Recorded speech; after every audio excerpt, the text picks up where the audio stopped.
Nasubukan mo na ba ito? Macaroni spaghetti siya. Yung pasta niya is macaroni, pero yung lasa niya is spaghetti. At meron din tayong luncheon meat ham with sunny egg.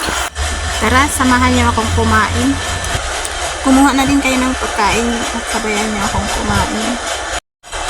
Unang subo pa lang, ayun na. By the way, ang ingay pala ng background ko kasi may construction nga dito sa As in, construction. Construction! kaya huwag kayong magtaka kung bakit ang ingay-ingay. Macaroni, pasta, spaghetti sauce pala itong niluto ko.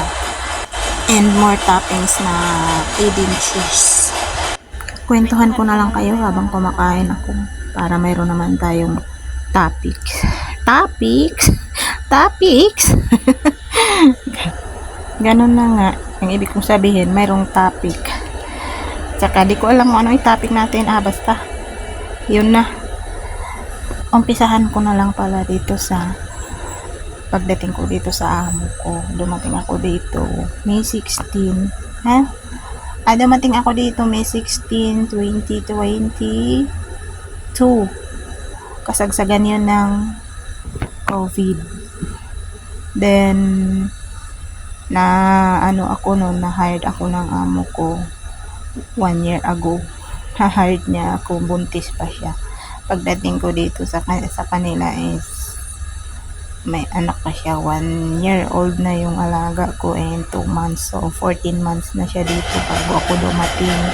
So ang swerte ko pa din kasi nga sa dami ng na sa akin nag-confirm pero nag-back out din sila, at saka tong amo ko na to ang naghintay talaga sa akin kasi nung time na nag-process kasi ako papunta dito sa Hong Kong is kasagsagan yun ng COVID-19, so naabutan talaga ako ng COVID kaya ilang taon akong natambay.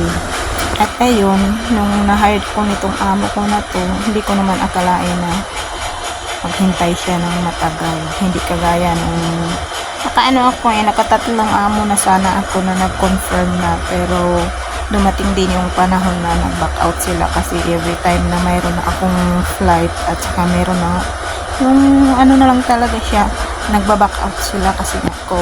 Asap na kasi yun na gusto nilang may katulong na sila.